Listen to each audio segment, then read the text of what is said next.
but he's got the biceps and he's got the abs and he's got a big following. You will make excuses for him, and then you will blame yourself and your own genetics on the information he's giving you that is keeping you in the spot that you don't want to be.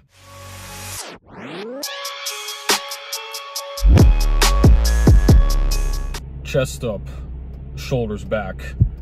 Welcome to Revival Fitness, everybody, your home for gains and brains. And today I'm going to give you guys, I guess you could call it a dose of medicine, but it's something, if you are, I'd say primarily younger in the fitness space and you've never heard this before, you need to hear it now. And you might need to hear it more than once, given the modern climate. But that is the fact that you probably don't have bad genetics. You have bad information. But before we jump into this video, guys, I want to finally announce that programs are live on my new website, revivalfitness.org/programs. I'm going to link that in the pinned comment and the description. And we've got 3, 4, 5, and even 6-day programs. That's right, I even wrote one for the push-pull leg bras. Each program includes a full guide on weight progression, warm-up sets, alternate exercises, rest days, the equipment you need, how to record your form, as well as the full body mobility routine that I do before my workouts. So if you have emailed or messaged me recently about getting a program, I'm sorry I didn't answer it. I can't keep up with all these anymore, guys, so get them down below and shock your past self with the new gains you're going to make. And specifically, I want to touch on the concept that I am introducing now. I actually put a graphic up of this in the recent bulking and cutting video, but I want to expand on it here. This is what I call the fitness industry trap. And this trap is pretty straightforward. You are the mouse in this big field of the fitness industry. There's all kinds of cheese and peanut butter and all these other goodies that you're like, oh man, that looks really tasty. I should go for that. You go for it, you take the bait, eat it a little bit, snap, you get caught on the neck. But the thing about the fitness industry trap, the uniquely sinister part about it, it's not a one-time death trap. Right? You can escape the fitness industry trap and go back into another one very easily, over and over and over, in fact. And I would wager to say that 90% of people in the general commercial gym scene, that is what they do in their time. As I call it, novice purgatory. They will stay in novice purgatory forever because they spend their entire training career just jumping from fitness industry trap to fitness industry trap. So let me know in the comments if this sounds familiar. You've been in the gym now for 6 months, a year, maybe a year and a half up to 2 years, maybe even longer than that. Some of you who are in really deep novice purgatory, you've been doing this for potentially even up to a decade in some cases. You've just been hopping from trap to trap. You get caught. You're like, I'm not going to get caught in that again. Oh, look at that. Is that a piece of cheese? You get caught again. But the gym is an integral part of your life. It is a cornerstone of your routine. Some of you guys might be going to the gym 6, even, God forbid, 7 days a week. You have just thrown so much of your life into the pursuit of lifting things up and putting them down. But still, you have achieved very minimal results. And at this point, you're probably dazed, confused. You don't really know what's going on. You've been hoodwinked, bamboozled, led astray, run amok. You are just wondering, how come the results that I'm looking for, why am I not getting them? And I am here in this video to tell you the reason you're not getting them is because, unfortunately, you have taken the bait. You are deep into the fitness industry trap. Depending on the type of trap that you're in, you may be cinched in really deep to it. Certain traps you might get caught in for a little bit, then you kind of sneak out quickly like, oh, I know that was a trap. But a lot of the traps in the fitness industry, guys, they will keep you locked in for a while because they keep you under the impression that it's not actually a trap at all. It's like, hey, man, there's still a little bit of peanut butter on this thing. You're like, oh, there's a little bit more peanut butter, right? There's always something that keeps you staying there. And in this video, I'm going to break down the reasons why a lot of people are going to end up staying in these traps, even though they're tangible progress, the actual measurable things that you're looking for. There is no growth in those avenues. So this actually happened to me yesterday. I was in the gym and someone came up to me. I think his name was Sean. If I forgot your name, dude, I apologize. But he was like, hey man, do you have a YouTube channel called Revival Fitness? I was like, yes, I do. And we started talking. He's like, hey man, I actually just found you. And I was watching, you ready for it? Greg Doucette and Athlete X for a while. And then I found you and I realized like, wow, like I'm making way more progress now.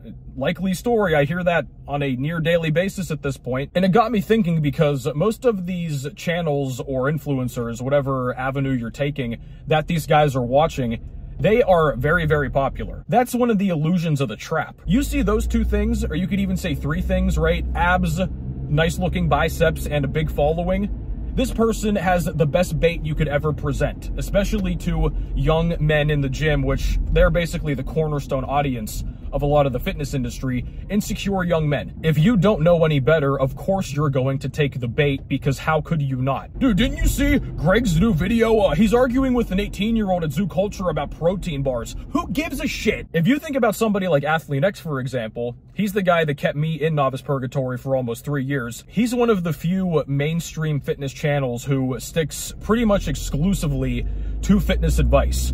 Now, is it really good fitness advice? No. But as I said, Athlete X is shredded. He's got the abs, he's got the biceps, and he's been on YouTube for a very long time. He also has prior experience to that makes him appear credible, even if his information doesn't match up to his level of perceived expertise. He has all of those factors in his favor. Let's compare that to somebody like Starting Strength and Mark Rippetoe. For all of his faults and how stubborn he is and how outdated he can be in certain aspects, his advice is going to work. Anybody watching here can attest to this. If you follow 1 year of Mark Rippetoe's advice and programming versus 1 year of Athlete X, that includes the training, the diet, all this other stuff, you will be much bigger and stronger after 1 year of Rippetoe. You could even argue that after 4 to 6 months of Rippetoe, you're going to be bigger and stronger than 2 to 3 years of Athlete X. So the question then is, okay, if all of these big channels are as bad as you say they are, Revival, you're just jealous. You know there's going to be comments. You're just jealous, bro, because they have more followers than you. How come that they have such a big following if that's the case? Because if their information is good, this is one of the typical novice arguments, or really just low IQ arguments in general. If their information is so bad, how come they have so many followers? Because, as I said, they have entrenched people into the fitness industry trap. They're going to get you with the window dressing, with the bait. You're going to follow their information, and you're still not really going to see serious results. Or at least you think you're making good results until you actually find reputable sources of information, and then you realize, oh my God, I'm blowing my old gains out of the water. But until you wake up to this reality, you're going to just kind of coast in the novice purgatory stage. These guys are making all these crazy results. How come my results are nowhere near that? And then they're going to say, well, I know the guy I'm watching is reputable. You know, he's got a big following. He's got abs and biceps. It can't be that he has bad information, because he would never lie to me. He wouldn't give bad information. He's credentialed. So these big channels that these dudes think are so reputable, they are actually misleading them intentionally. Why do they do this? They are keeping them consuming their content and buying their products. So what are some common examples? Oh, I gained 4 pounds of muscle in a month with turkesterone. Oh yeah, you can get a shredded six-pack and build 20 pounds of muscle in a year. Oh yeah, you can maintain high testosterone levels at sub 10% body fats if you take my supplement. Or this person used my training program and added 100 pounds to his bench in the span of 2 months, right? No matter the form it takes, guys, it all boils down to the same thing. You're being misled with these egregious claims that you are not knowledgeable enough yet to realize are BS. And then you see the results that your favorite influencer gets. You see the results that the people they collaborate with get. You see the results of all these guys on Instagram. And you think, okay, well, they're following the advice of all these guys. In a lot of cases, those guys are the ones giving the bad advice too. And then it's going to hit you, wait a second. It must just be my issue, because I'm doing what these respected, established, knowledgeable, wink, wink guys are telling me to do. I must just have bad genetics. And that's exactly what it is.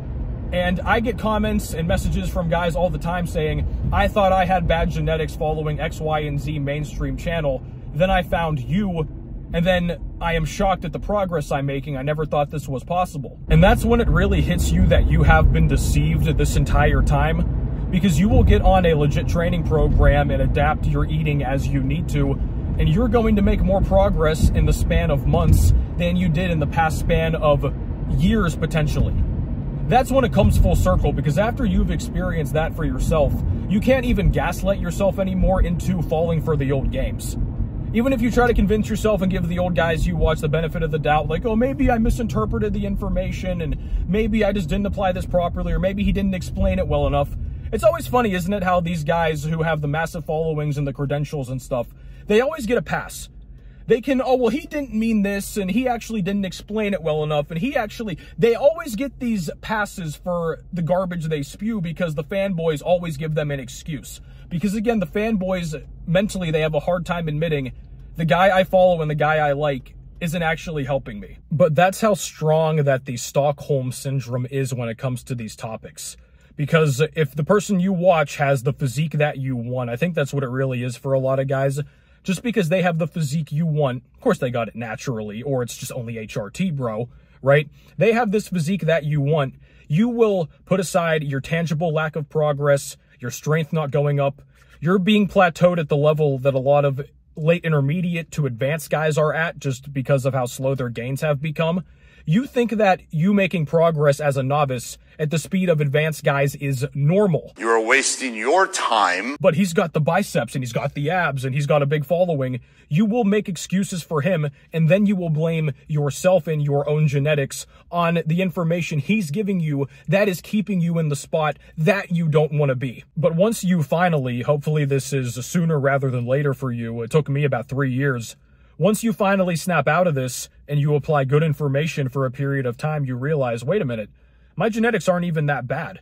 In some cases, you might even have pretty good genetics, depending on the situation. But when you apply this bad information, your only conclusion, because you inherently trust the guys that you're watching, even though they're conning you left and right, the only place to put blame is on yourself. And you know that you're actually putting in the work. You know that you go to the gym a lot. You're tracking every single grain of rice that you eat. You're tracking all the calories, all the macros. You're watching videos and articles and all this stuff obsessively all the time. You're doing everything right, and you're applying what they say. It's not your fault.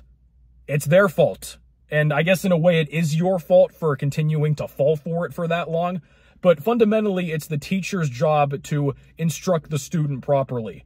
And a lot of you guys in the position of students, you are getting advice from fraudulent teachers. But you're always going to say, oh, but I do like their class, so I'm going to keep going back. So if you resonate with what I'm saying, share your experiences down below. And most importantly, share this video with one of your clueless gym bros that needs to see it. He's probably not going to listen to you as he's busy snorting his pre-workout, but at least give him a chance. But this has been it for me, guys. Thank you very much for watching. Big shout out, as always, to the Patreon supporters and the channel members for keeping us afloat here. Get in contact with me in the links down below to get your own training and eating in better order, as well as save money on some great products and services. And I will catch you guys next time.